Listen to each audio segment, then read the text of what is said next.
Welcome to the Big Life Podcast, where dreams aren't just imagined, they're built brick by brick, belief by belief. Hosted by Neal Oates Jr. and Robin Lewis, this show is your invitation to discover your amazing capabilities, invest in your growth, and unleash your potential in ways you've only dreamed of. Join Neal and Robin as they dive deep into stories, insights, and tools designed to inspire you to show up big, live intentionally, and give yourself away for the betterment of those around you. Get ready to rise to what you're truly worthy of.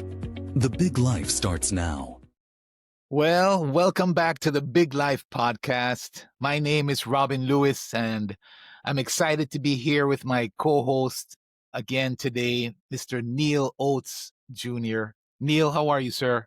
I'm doing fantastic, man. Always a great day to be here with you and with our Big Life audience. Sir, it's so good to be together with you again as well. And for our listeners today, we're going to just unpack something. The other day, I was at the Live to Lead conference. In fact, I hosted the Live to Lead conference. By the way, let me just put in a little plug for it. If you ever have the opportunity to attend a Live to Lead conference, it's a leadership development experience that can be hosted only by John Maxwell or Maxwell leadership coaches, speakers, and trainers. You know, it's a day of leadership development with world-class speakers, practical advice, stuff you can take and implement the same day after you leave. Just really good. And it's hosted actually all over the world. And so we hosted one here locally in Miramar, Florida. And one of the speakers was Craig Groeschel. And I want to just tell you a little bit about Craig Groeschel. And then Neal and I are just going to have a conversation around the talk that he presented that day. And the talk is based upon breaking the barrier. But just before I get into that, let me share a little bit about who Craig Groeschel is. He's the founding and senior pastor of Life Church, which is an innovative, multi-sized church. And they are the creators of the free YouVersion family of Bible apps. In fact, they just hit recently where they have over 1 billion users. 1 billion with a B. Right? He's a New York Times bestselling author, and he's written 20 books. And through the top-ranking Craig Groeschel Leadership Podcast, he prompts innovative thinking in leaders at every level within a diverse spectrum of organizations. Under his leadership, Life Church is also a 3-time recipient of the Gallup Exceptional Workplace Award, which is based on employee-submitted data and recognizes the most engaged workplace sculptures in the world, which in and of itself says a lot about achieving that award as a church, right? And so for our church-going people and for our church-going leaders, let that be a challenge, right? We actually should be creating cultures that are award-winning, world-recognized, world-renowned. Yeah. And and his talk actually talked about challenging the barrier. And it's about thinking different before you do different. And he shared just 4 things that Neal and I are going to kind of just flesh out together here, Neal. So, Neal, you ready to jump in or anything? Man, I am ready. Yeah. I'm excited. And so immediately when you start talking about thinking different before you do different, and this is where you and we understand the power of the thought, right? And how everything that we do stems from the thought action, the action of thinking itself, and why thinking is so important. So one of the things even before we begin, it makes me think about all the speakers and the coaches and the teachers before us who would say that the hardest job in the world is thinking. That's why so few people do it. And so I'm excited to have this conversation talking about how we're going to think differently before we do differently, because if we think different, if we follow the model, if we think differently and do differently, we should act differently and then receive different results. So I'm excited about this conversation, Robin. Right on. And hence breaking barriers and hence living the big life. So we The thought this big was life. good Let's to go. kind of come and share with you, our listeners, as we flesh this out together. So the first thought that he shared is that you have to change what you believe is possible. And he suggested that more is possible. I love this quote from him, Neal. He said, "Your brain doesn't know what your body is capable of. Your brain doesn't know what your body is capable of. And so you have to believe that more is possible." And you go, Neal, I can think, it made me think of an example. He shared a really good example, but it made me think about my own experience. When years ago, I trained for the badminton team for Jamaica as a junior, right? So this is in high school days, and we had a team that we put together to compete in the Caribbean Championships. And I was training to be on that team, and they brought in a coach from China to coach us. And this coach, one of the things that he made sure to do was to not just spend the time on the court, playing and practicing and technique and all that stuff, but he spent time on our fitness. And so I remember he used to bring us out to the track where we ran laps 2-3 times a week, Neal. And at the time, I was a little bit chunky, and I didn't believe that I could do a certain number of laps that he wanted us to do. And the point is that he was there pushing us, and it started with me literally having to walk sometimes and jog ever so slowly as I went around. But he had me complete the laps, even if it meant walking, and even if it meant that I was out of breath as I was doing that walk. But the long story short is that by the time a few months down the road, and it wasn't just all of a sudden months, I could see that I was doing better. I could do more. I could do more. I could do more. But a few months down the road, I was amazed to see how many laps that I could run, not just walk, that I could run and do it actually enjoying it.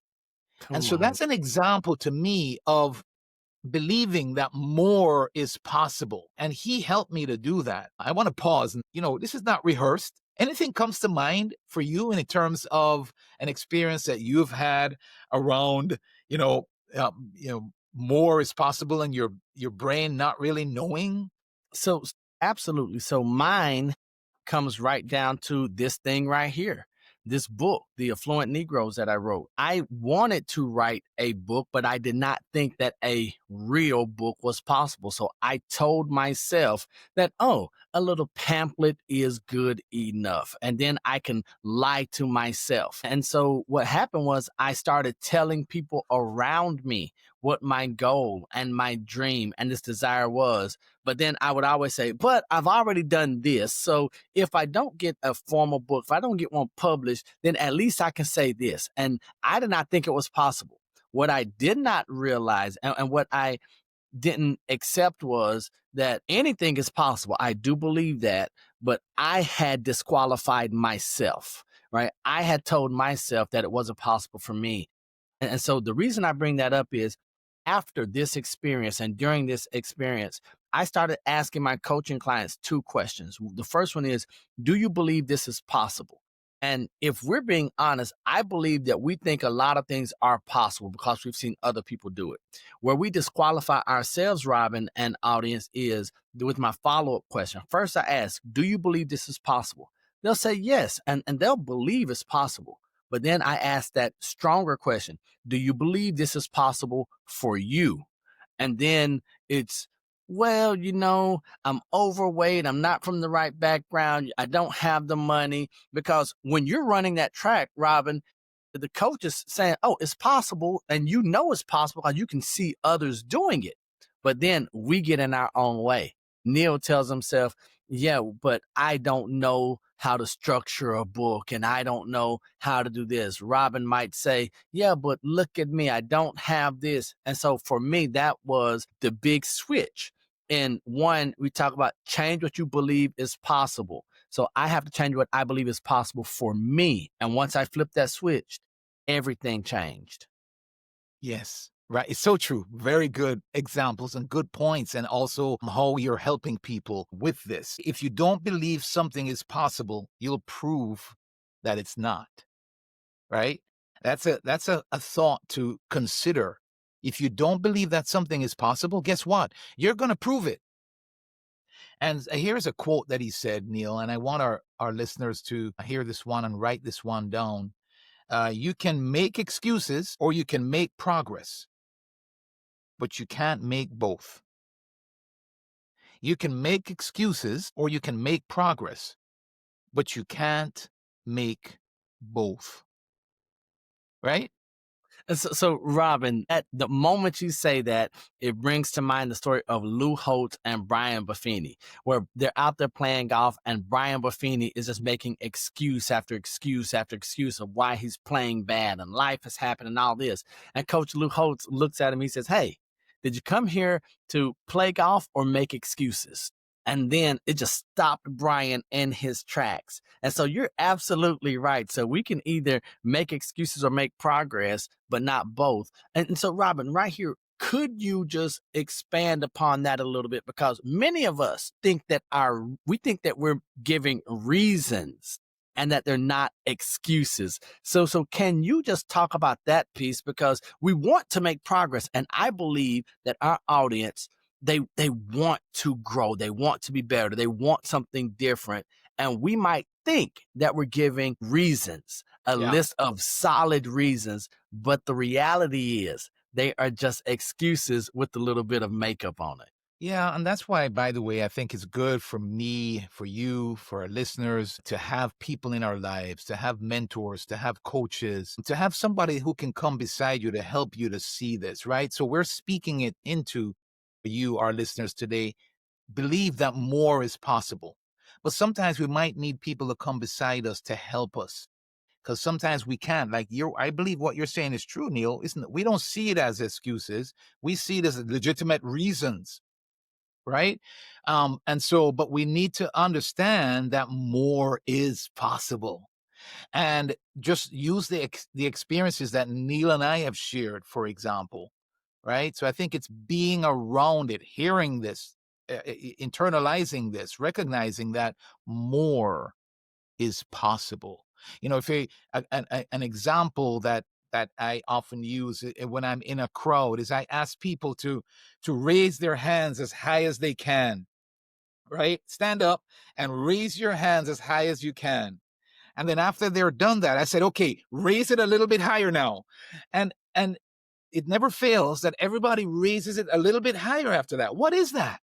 Right? I already asked them to raise it as high as you can. That's the point. More is possible. The example that Craig gave at Live to Lead is that when he met somebody in a pool some years ago, the gentleman told him, "I bet you can't stay underwater, and breathing, or underwater without being able to breathe for a minute." And he was going to prove it, and the guy put him down and he timed it, and by the time he got to a minute, he came out and he was out of breath, and he was so proud of himself that he proved that he could do a minute. And then the long story short is that the guy said to him, well, when I work with people, I bet you can do 2 minutes right now. And he gave him a few things. He had him have a few breaths before he went under this time. He told him to relax when he was down there. Don't get too, don't struggle too hard. Just try and relax as much as you can. He gave him some tips. The long story short is when he went down the next time, he didn't go. He also was like letting him know from up above, like giving him the time, but he wasn't telling them the right time. So when he thought that he was only 45 seconds, he was already a minute, right? And so, but in other words, the point is with a combination of these things, he ended up doing 2 minutes and 45 seconds under the water, right there. And the point is that more is possible. Absolutely. And so the second thing that he shared, Neal, is change how you empower people to grow. And so we're talking leadership here now, folks. And he's saying you don't just find good people, you build them. So Neil and I have talked about this a little bit. And so what he's saying is it's going to take the change our thinking and change how you empower people to grow. And the idea here is about empowering others. You see things in people that others overlook. And so Neil, he said people learn best when they're in the game. When they're in the game. If you delegate tasks, you create followers. Mm-hmm. When you delegate authority, you create leaders. Now, here's a thought, and I'm going to pause for a moment and have you share. Here's a thought.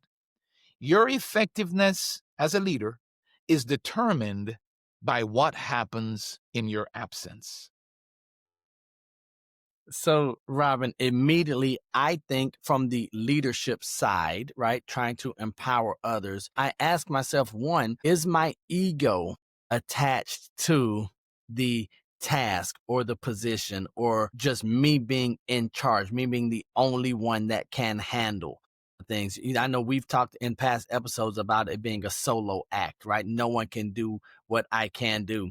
But when you talk about people learn best when they're in the game, I have to, as a leader, and many of our audience members are leaders in different capacities, we have to ask ourselves, are we in this thing? Are we doing this so that we can grow people, or so that we can grow whatever organization or foundation or business or company that we have?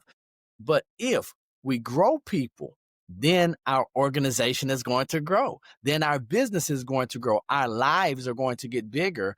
And so I love this idea of getting people in the game. Now, here's the challenge for Neal, and I can only speak for Neal.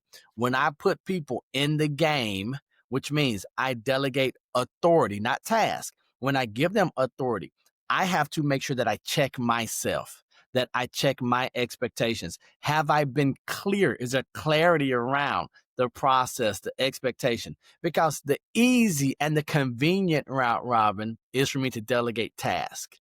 Do this, that's it, and do the next task. The challenging part, and here's why it's challenging, because it requires more of me when I delegate authority. Yeah, it's so true.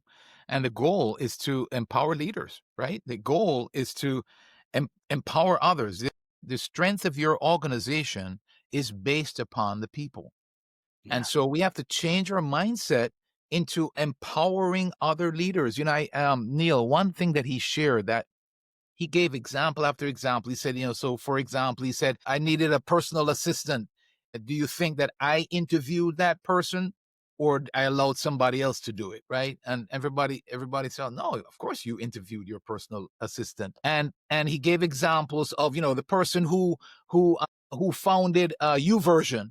Do you think I interviewed that person or somebody else? And he gave example of the CFO that's in charge of, 45 multi-campus church, millions of dollars in budget and so on. And this person is going to be responsible over all of that. Did I interview that person or did somebody else?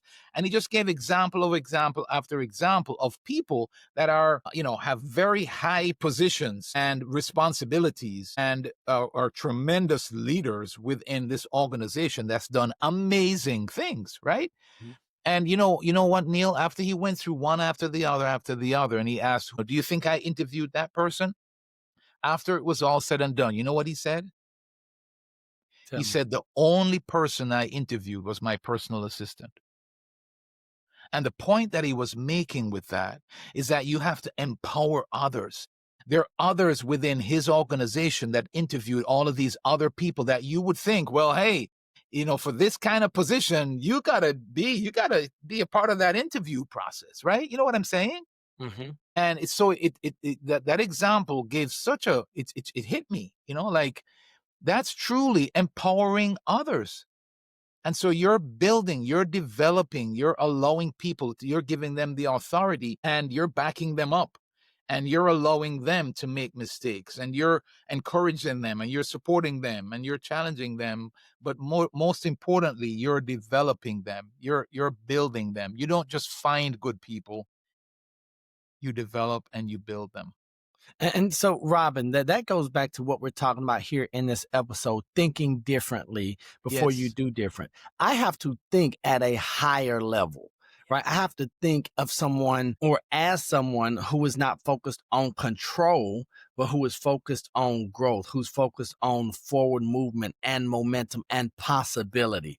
Because if I think from a place of control, then the things I do, like I'm in every interview process, right? That I'm going to be the one making sure that even though someone has looked at the books, I'm going to be over there and like, are you sure that decimal place is in the right, the decimal point is in the right place? And I might even be dyslexic and telling someone else how to do numbers, right? But when I think as an empowered leader who's looking to empower others, then the things I do are going to show up. And here's what I love about thoughts and actions is that you can tell how a leader, and I'm talking leaders because we're all leaders in some capacity in some area of life, but you could tell how a leader thinks based on the actions they take, right?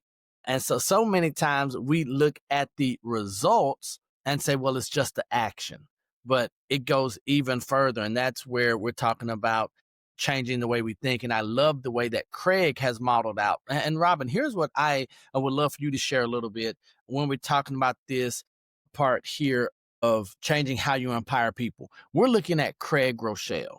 And we're like, yeah, but he's in the church world. Yeah, but he's got, you talking about building people. Yeah, but they're Christian, so they're better. And so their belief system, their principles. Yeah, but you don't understand the challenges of what, once again, reasons that we make excuses. So when we talk about empowering leaders and then coming in and not interviewing every person, would you share with that person who is not in the faith world or in the Christian world or church world and how empowering others is a benefit to them and what they do on a daily basis? Yeah, I mean, the potential of your organization is based upon the strength of your people. I think a lot of business owners, Neil, in fact, I'll just put in a plug for you and I and how we help people. Most business owners, when they signed up as an insurance agent, when I signed up and started my own insurance agency, I didn't sign up for leadership and for leadership development. That's not what I got. I was an insurance agent, right? And so most business owners don't sign up for leadership development, but the strength of your organization is based upon the strength of your people. So if the greater organizations, the ones that are grow sustainably, are the organizations that have leadership, more leaders. The more you want to go and grow is the more leaders you actually need to have. And that's the plug that I was talking about, Neil, where you and I can come and help people with leadership development. We can help take that off of your plate because it is not something that everybody signs up for. And as a business owner, a lot of times, because you're caught up in so much and doing so many different things, you're not in a position to really give proper attention to leadership development and developing others. But there's no question about the fact that it puts a lid on your organization. It puts a lid on your potential. And Neil, it happens very much so in the church as well.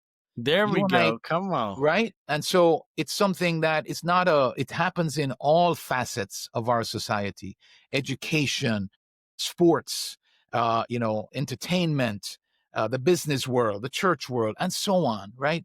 Everything, as John Maxwell is known for saying, everything rises and falls on leadership. And it doesn't matter what the organization, your family, everything rises and falls on leadership. Such a good point and good question, Neil. And so we'll go on to number three. Number three he shares is that, and this is number 3 of 4, right? So the first one is to change what you believe is possible. Recognize that more is possible. Change how you empower people to grow is number 2. And number 3 is change how you create systems. Here's a quote again that is one of those, drop the mic kind of quotes. Goals don't determine success. Systems do. Systems. So systems, when he talks about systems, folks, we're talking about how we do it. We're talking, it's about when we do it, and it's about who does it, how we do it, when we do it, and who does it. Strong systems make people look great. We've talked about systems just a a couple of weeks ago on our show here, Neal. So we don't have to spend a lot of time here, but here are a couple of thoughts, and then I'm going to have you jump in. He says, we have systems by intent or by default, but we do have systems. So he says we're either creating them or we're tolerating them. But we do have system. Not having a system is actually a system. And so he is recommending that we have to change our thinking to recognize just having the goals is not going to cause you to actually have success. It's the systems that cause us to have the success. I can give you an example right now in my life. You know, Neal, I'm embarrassed to say I'm actually saying this out there in the public for people to hear, but I had a weight goal this year. We're recording this in the year 2025. It's in the month of November, ending up the month of the November here of 2025. And I realized that I not only was I not any closer to my weight goal, I actually had put on a couple of pounds. So hear me on this now. We're 10 months into this, almost 11 of my goal, and I weigh more than I did when I set the goal. Maybe there's some people that can relate to that, but here's the reality now. I had to stop, and I said, listen, I have a couple of months here to get this done still. What do I need to do? And Neal, I had to put some systems in place that I didn't have in place. You know, and so I have a systematic thing now that I check off on a daily basis. There's some things that I decided I'm going to cut out. There's some things some exercise that I decided I'm going to do every day, you know. And, you know, the point is, I don't want to have to go through the whole system. The point is, I have a system now that I'm checking off on a daily basis to help me. And Neal, check me at the end of the year to see if I make the goal, because my goal is to still make that goal. My point is having the goal in itself didn't get me there. Right. And it's embarrassing to say it's taken me this long to get to have this system in place. And then obviously it's also about executing the system. But I have a whole lot more chance. I'm confident that I'm going to make it, Neal, by the way. And you can check me at the end of the year to see where I'm at. And it's the system that actually makes the difference. And what if we could apply that in all the different areas of our life? Sir? Absolutely. So here's what we have: a system for doing our podcast, for doing the recordings. I have a system for running my business that I'm still writing stuff down on paper. Darren Hardy has his Living Your Best Year Ever. And it's nothing more than checking, making sure that I do things daily and weekly so that the goals that I put in here, I have a system, an intentional system, not by default, right? Not that I tolerate, one that I've created to get the goals. And here's the beautiful part about the system. It does make me look great.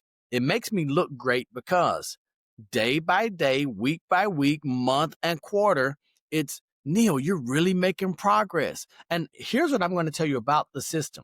The system is not sexy. It's not one of these things where avoid, do this one thing one day and poof, it's going to be the Big Bang Theory. No, right. It's do this, day 2, day 3. But here's what I love most about creating the right system and implementing the right system, especially when it comes to my people. It removes that torment of choice, makes things clearer. Now they can spend their energy, their time, they can come from the wellspring of action and doing this thing instead of being focused on, well, what did Robin and Neal mean when they asked me to create this? No, if there's a system in place, and it saves me, right? Because if I have a process or a system, and if something doesn't work out, I go back and I look at the system and say, okay, we were fine here. Right here, we were doing good. That's where the system is broken. Yes. And then I can come in and I can make adjustments. Yes. But here's what happens. If I don't have a system, Robin, and audience, what happens is I don't get the results. I don't have the desired outcome. And then I make the erroneous belief that I'm broken. Right. Yes. Then we start saying those things about ourselves. when the reality is Robin isn't broken. He just didn't have a system to follow. And Yes. the wild thing, here's what I love what you just said. You're telling me that in 10 months, you haven't, and you've regressed, but in 2 months with the right system, you can make up 10 months of not having a system. Ladies and gentlemen, that's real life, real world example right there of why systems, the right systems, intentional systems are going to make all the difference. Right on. Well, sir, I think we just improved what we shared on our episode, but the idea is if you can't define it, if you can't put it, document it, then how are you going to improve it? Right. And then the reality is that it's what actually makes it happen is the system that you have. And yes, Neal, I'm so glad that you could pick up your book and share, and I saw the markings on a daily basis. You have your systems that you're doing. And it's a reminder to our clients, you probably have systems in some areas of your life. And maybe, like me, there might be an area or two that you don't. So change your thinking on that, right? It's about creating systems to actually create the success in your life. Yep. Thank you for sharing that, sir. That's good. And I know we could talk a little bit more on that, but let me get to number 4, and then we can kind of come back and fill in and touch on anything else that we might want to touch on. And here is one that we talk about a lot on our show. It's the B in the big life. But he talks about you have to change what you believe about yourself. Change what you believe about yourself. If you think you can or think you can't, you're right. According to Jamie Kern Lima, 85% of the people in our society struggle with low self-worth. We have to change what we believe about ourselves. Neal, Robin, I'm going to stop you right there. Yeah. Thank you for recommending her book Worthy to me. And so you recommended that book. I had seen some, but I'm like, why would I read the book? Robin recommended the book to me. I got in the book. I love the book. I just want to say thank you for recommending Worthy, because then I started, even as someone who has a positive self-esteem and self-belief, there were areas in my life that I started to recognize. And so I have not formally thanked you for that recommendation. And now the moment you mentioned her name and talk about the 85% of the population, I wanted to tell you thank you, because I'm better for that. What a great book. Thank you for sharing that, sir. And we could encourage our listeners to get that book as well. But, we talked last week about the personal, having a personal philosophy. And the idea was around, identity also, right? Very much so. Who you are, what do you believe? What are your values? And what is your identity? Who are you? What do you bring? And I think it's we have to stop and answer those questions, right? Remember who you are. You and I, Neal, we come from this, especially when it comes to identity. We come from it from a place of faith, right? Like remind myself that I'm a child of God. That's my belief. I don't want to put my belief on you, our listeners, but that's my belief. I am a child of God, right? That I am made in his image. So my ability to love, to think, to create, and to lead are a reflection of the nature of our creator, right? And so change what you believe about yourself. If I am that person, then there's some capabilities that I have that I'm not recognizing. And so I need to change what I believe about myself. John Maxwell always talks, Neal, and I'm going to give you a chance here in a moment. He always talks about this idea of thinking abundantly, right? You're a person of abundance. Whenever you're faced with something, face it with coming from the identity that you have answers. There is an answer. And he goes on to say, there is more than one answer. And he goes on to say that there is a better answer than the one you came up with. And the point there is to change what you believe about yourself, who you are and your capabilities and your uniqueness. And, so I said I was going to pause. I'm going to pause. Neal, so as you say that, when you talk about change what you believe about yourself, Yeah. it reminds me, I was just teaching a few classes here at the end of the year, and it's all about win before you begin, right? How do you win the year 2026? We're recording this in 2025 before we even begin the year. And the very first thing is this initial assessment. And I asked, the first question is, do you view yourself as a winner? Right. And so the idea is that all of us are fortune tellers when it comes to our lives, right? Because if we believe we're going to do great things, and if we really believe it, there's going to be some action behind that thought or that belief in how we view ourselves. But then it comes down here, and one of the quotes that I have here in the teaching is that we can only be what we see. If we never see ourselves as a victorious or even as a person of abundance in every area of our life, then we can never be that person because we can't see it. And one of the things that the University of Scranton and Harvard did, they asked people in sports or just in life, in movies, do you typically root for the underdog or the champion? And they saw an overwhelming 90+% of people root for, who do you think? The underdog. Yeah. And studies show the reason that people, well, first, they said the people who typically root for the underdog achieve less in life than those who root for the champion. And here's why. Because people root for the underdog because they never see themselves as a champion. And so what the University of Scranton and Harvard, what they start to see is that Wow. when if you all now this is now if you're a sports fan and if your team is the underdog, cheer for your team, right? Cheer for the underdog. Yeah. But if you don't have a stake in the game, cheer for the champion. Like dynasties, right? Like I love dynasties in sports because I want dominance. And here is why. Because what the University of Scranton and Harvard found is that if you can never see yourself as a champion, and then you start experiencing success and you start receiving those things that champions receive, you're going to self-sabotage and put yourself back in the place of the underdog so that you can fight, because our subconscious is not going to allow us to be something that we despise.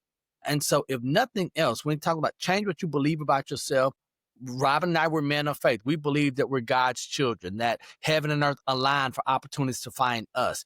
Maybe for you, you just need to see yourself as a champion, that you're supposed to win in business, in life, in marriage, in parenting. Because once you see yourself as a champion, the actions that you take are going to be championship actions. And guess what you have to get? Be, do, have. You have to have championship results. So I'm just going to encourage you that you can only be what you see. And I need you to see yourself from a position of power.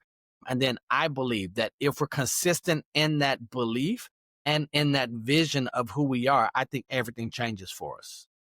And if nothing else, comes from this podcast, but that you believe in yourself a little bit more, Neal and I will be happy, because it really is. That's a changing of thinking that will change that help you to break the barriers and therefore change the results that you experience in your life. I can tell you, I can attest to that happening in my life. I've shared with you, those of you who have been listeners for a long time, I've shared with you my story around a limited self-belief and how growing in that regard and believing in myself more, how that's changed my life, transformed my life, and it continues. And so if nothing else, if we do nothing else but help you to think differently and to believe in yourself, we would be happy that this happens. And we could talk a little bit more about that, Neal. I think about this idea of believing that you're loved. And I hate to open up something that we could actually just do a whole episode on, but I've gone there anyway. So let me continue just for a minute for our listeners to believe that there is a God who actually loves you. Doesn't matter what you have done. You know, Neal and I end our show each week by saying, God loves you, we love you, and there's nothing you can do about it. Can I just talk a little bit more about what we mean by that? What we mean by that is that God loves you. It doesn't matter what you've done. His love for you is not determined by your performance. So the worst thing that you could have done, you might think that it might create a barrier between you and him. Mhm. And what we're saying to you is that he loves you. And so believe that you are loved, because you are. You are loved by a God who created you, who created all of this, just so that he could actually have a relationship with you and love you. And his love for you and his love for Neal and everybody else is not based upon our performance. It's just based upon who he is. And so I share my faith with you there. It's about believing in yourself also, right? Believe that you are loved. I think that goes a long way for me. That's gone a long way for me to recognize that even when I mess up, and I still Mm. do, folks, that's the point. I still mess up. I'm not perfect now because I'm a person of faith, right? I still mess up, but the beauty and the joy and the comfort and the peace that I have is in knowing that in that mess up that God still loves me. Neal, anything Absolutely, to add Robin. as we wind this one down? Anything to add, sir? So the only thing that I want to just reiterate, it's not even an addition, it's just a reminder, is to think about how you think, right? I think that we hear this idea of thinking and we think that we're thinking, Robin, right? And so many of us, once we slow down and reflect, we realize that we haven't thought in a very long time. We have just listened to someone else's thoughts and we've just adopted them as our own. Someone else telling us someone else's opinions or society's opinions about us or what we should do. And so we should ourselves. So I'm just going to encourage you today to think about how you think, because if you can think differently, you can do differently, and then we will experience a big life. And so that's my challenge to you. I think that everything, once we think differently, everything changes for us, sir. And so the one challenge, we always like to leave a challenge. One challenge, a simple one, we're going to ask you to do this week, is just complete this sentence. One way that I will think different before I do different this week is one way that I will think different before I do different this week is. And so just think about that and think of one way that you can think different before you do different, and start doing that this week. That's our encouragement to you. Thanks for being with us. We can't tell you how much we appreciate you. We appreciate the comments. Some of you, every now and again, we get blown away by some of the comments that we hear. We get blown away by some people who are listening to our podcast who we didn't even know they even knew we did a podcast, and they're enjoying it so much. And we're blown away by the fact that it's actually helping you in your lives. And because we're here to add value to you. So thank you for being here with us. Please, if you enjoyed this episode, share it with somebody. I can't tell you how much that helps spread the word. Also, subscribe to the podcast so you don't miss out on upcoming episodes. And then one is to please leave a review for us. That goes a long way as well in terms of putting this in the forefront of other people automatically. You know, there's this rhythm thing that they talk about, or algorithm, or whatever they call that, Neal. That Algorithm, rhythm, whatever it is. Yes, that yes, part. it helps to spread the word. And so we would really appreciate that very much if you have gotten something from this. And we're going to close this out the way that we always do. Maybe a little bit more meaningfully now to some of you who heard what I shared a little bit earlier on. But God loves you and we love you, and there's nothing you can do about it. And until the next time you see us or we see you, remember, we're right there with you. Peace. Peace.